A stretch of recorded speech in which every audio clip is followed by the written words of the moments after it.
তোমার এই বান্দাটা বড় ভালো ছিল, তোমার ইবাদত করত, রাত 3টা বেজে গেলেই সে তাহাজ্জুদের জন্য প্রস্তুতি নিত।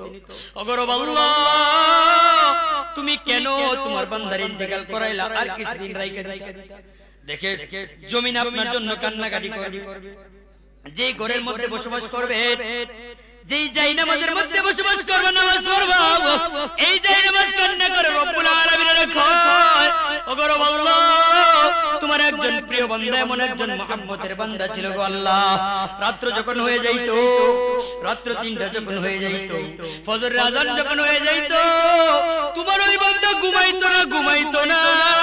তোমার ওই বান্দা এমনি ভাবে উইঠা যাইতো, উইঠা ঠান্ডা পানি দিয়ে ওযু বানাইয়া ওগো রব আল্লাহ তোমার কুদরতি পায়ের মধ্যে সিজদা করত, আমি চাই নামাজের মধ্যে সিজদা করত।